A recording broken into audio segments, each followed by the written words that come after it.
welcome. This video is for shortlisted applicants who have applied for the GSMA's Innovation Fund for Anticipatory Humanitarian Action. Provide you with generic feedback on the fast draft roadmaps and monitoring, evaluation, and learning plans that you'll all recently submitted as part of your proposal. To kick off, let me explain who we are. The Triple Line is the monitoring, evaluation, and learning partner for the GSMA's Mobile for Humanitarian Innovation Program, which includes the M4H Innovation Fund. As the MEL partner on the Innovation Fund, we are here to provide MEL support to you on the roadmaps and MEL plans that you'll be submitting with your applications. If you are successful in getting a grant with the GSMA, we will continue to provide MEL support to you throughout the lifetime of your grant. We are a team of 6 based out of the UK, US, and Kenya. Please don't hesitate to get in touch with us if you'd like to discuss any of the individual written feedback that has already been shared with you on your roadmaps. The purpose of the video is to share some common lessons and top tips for finalizing your roadmaps and MEL plans. We've developed this content based on our reviews of all of the draft roadmaps and MEL plans that you have already submitted. This video starts with a summary of some overarching suggestions on developing your roadmaps. It then goes on to highlight some common issues that we've seen across the different elements of the roadmaps that you may want to try to avoid. Combined with the tailored written feedback that we have provided on your roadmaps, we hope that this video provides some useful pointers on areas that you might be able to strengthen your roadmap and MEL plan in your first draft of project proposal due on the 31st of March. So to kick off with some overarching feedback and pointers from our review of the roadmap and MEL plans. Overall, well done. The review team found that the quality was good, particularly given that they are fast drafts. Remember, we as the MEL partner are here to support you in making improvements and to also offer additional support, particularly to those applicants who may not have dedicated MEL capacity in-house. We understand that it may have been difficult to put together a roadmap and MEL plan, especially if this is the first time you are doing it or your proposal was not yet fully developed.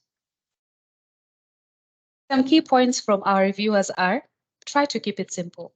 Remember that the roadmap also functions as a communication tool to try to tell the story as to how change happens in your project.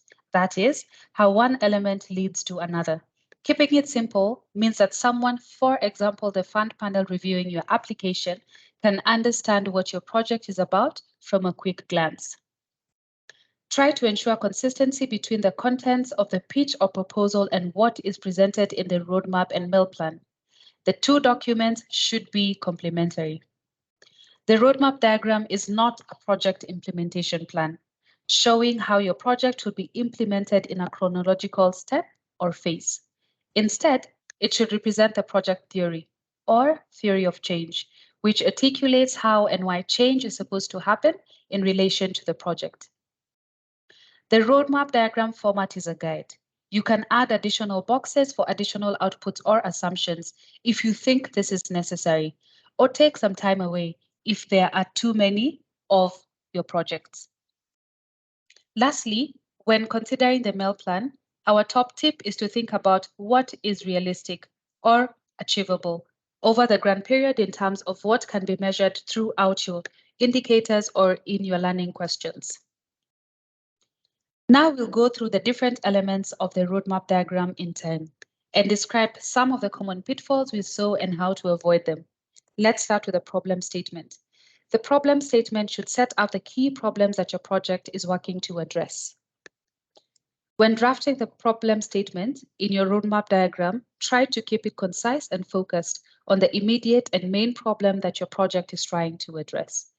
Try to keep this reasonably brief in the roadmap diagram. A maximum 2 sentences. The broader contextual problems or underlying causes to the problems can be included in your narrative application. This will also help you to keep a logical flow in your roadmap, from problem to activities, to outputs, outcomes, and to impact. Lastly, do not include the solution with the wording of the problem statement. Some of the roadmaps we reviewed were reference to the solution or the longer term impact. So save this for the impact section of your roadmap. Once you have articulated your problem statement, now think about the project activities. These are the specific things that your project will do in order to achieve or change what your project is aiming for within the grant period. Based on the roadmaps we reviewed, we only have a few pointers on activities, but these are important. First, when setting out activities in the roadmap, try to consolidate this a little. You don't want to have a vast number of activities, as this may then make the roadmap a bit unwieldy. Try to consolidate and group activities together where logical and feasible to do so. Refer back to section 510 in your pitch proposal, as this also sets out your key activities that you'd expect there to be a read across between the two documents here. Also, this means you have fewer indicators to measure and report on each month, since everything is in your diagram must have an associated indicator. At the same time, some roadmaps contained only a couple of activities and more detail was required. So try to find a reasonable balance here. Not too many that it becomes unmanageable, but not too few that it makes it hard for the reviewer to know what you are doing. So now we move on to the outputs. As set out in the roadmap guidance, the outputs are the specific and direct short-term changes that you expect to achieve from your activities. Each output should be linked to at least one activity to ensure there's a cause and effect relationship. A key thing to remember for outputs is that they are something that your project should have control over to deliver. This means they have to be pitched at the right level in the roadmap diagram. So for example, at output might be framed in terms of your target group having increased skills, knowledge, or capacity, which may be the direct results of project activities such as training or sensitization sessions. This lies largely in control of your project to deliver. By comparison or change in behavior, actions or values might not be realistic at output level, as this lies outside of your project direct control to deliver, and will thus be considered more appropriate for an outcome level change.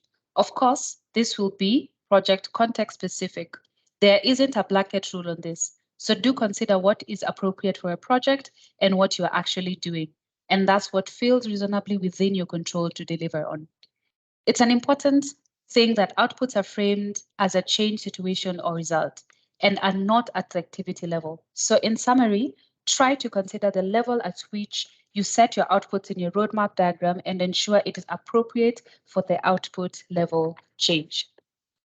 Lastly, outputs should logically flow to the outcome level change they are linked to. Each change should be necessary for the next one to happen. If it's not necessary or sufficient, delete it or rework it so that your project theory about how change is expected to happen makes sense. After designing your output statement, you can then move to your outcomes. These are the key outcome level changes that your program aims to deliver, and these are likely within the lifetime of the grant. A key question to ask yourself: who should do what differently as a result of your innovation? Think through what will have changed in terms of either attitudes, actions, behaviors, relationships, institutions, policies, or values, and for who. Our top tip for creating strong outcome statements is to remember that while your project can influence outcome level change quite significantly, they may not do so in the project's direct control to deliver. They sometimes are framed as behavior changes you may expect or hope to achieve, such as your target stakeholders using your solution to make decisions. We also found it important to be realistic about what can be achieved or influenced over the lifetime of the grant. Remember that your GSMA-funded project is between 15 to 18 months long. So certain things, for example, significant change in government protocols or policy might not be realistic within this time frame. You may need to evidence this change you describe in your theory in your reporting to the GSMA. So ensure the changes you describe are feasible. Lastly, once you have set your outcomes, it is important to check back to see if the change pathways from your activities, outcomes have been captured in your assumptions and are clear and logical.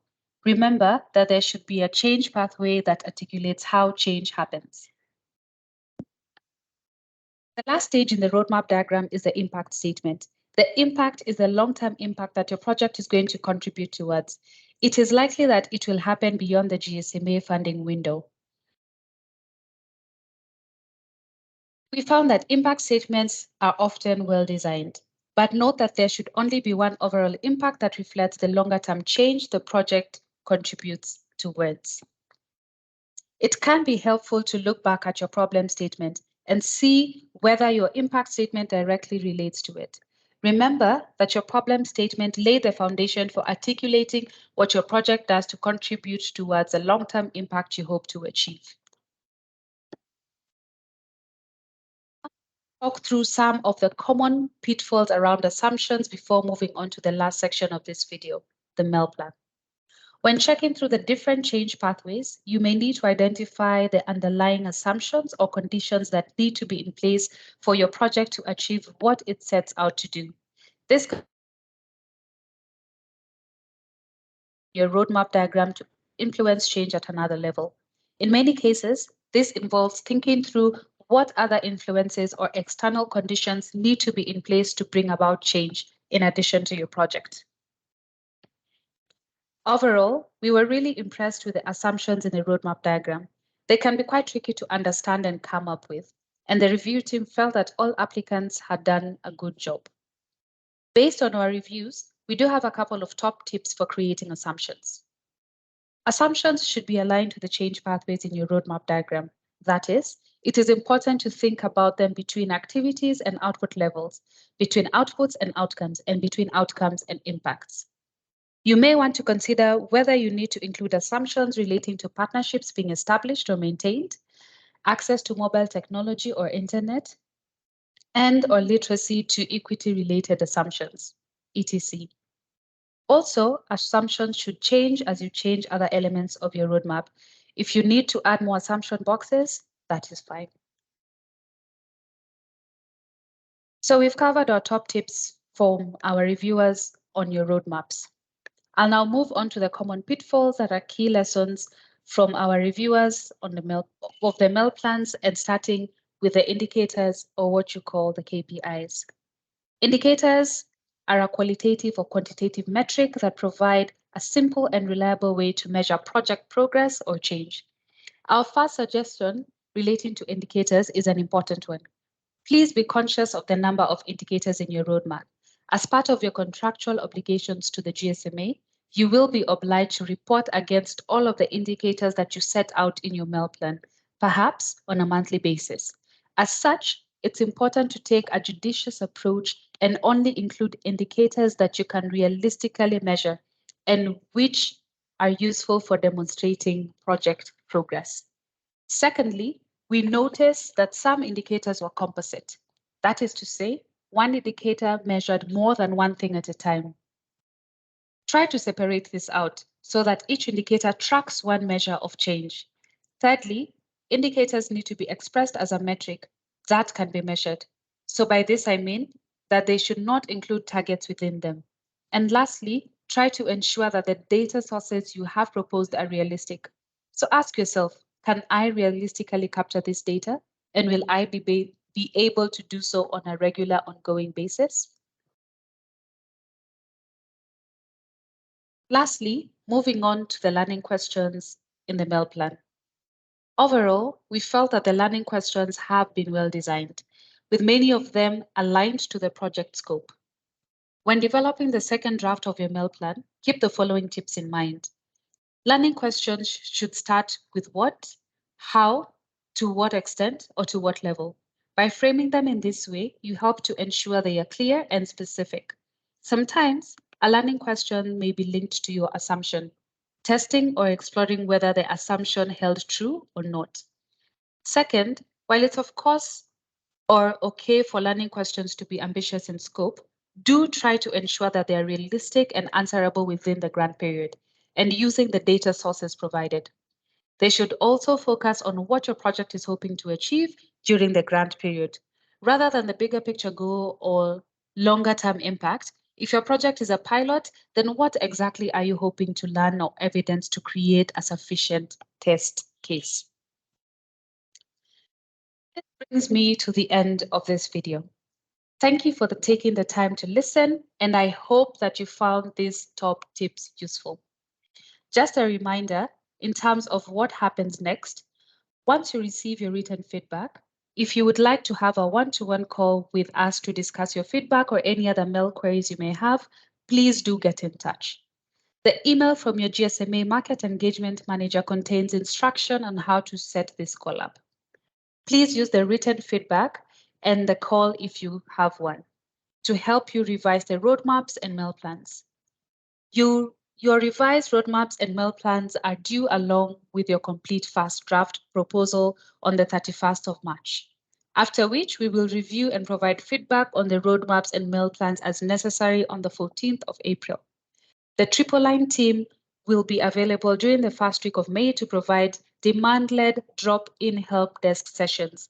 In case you require any final support in finalizing your roadmaps in time for your final proposal submission on 12th of May, please do let us know. Thank you once again for listening today, and goodbye for now.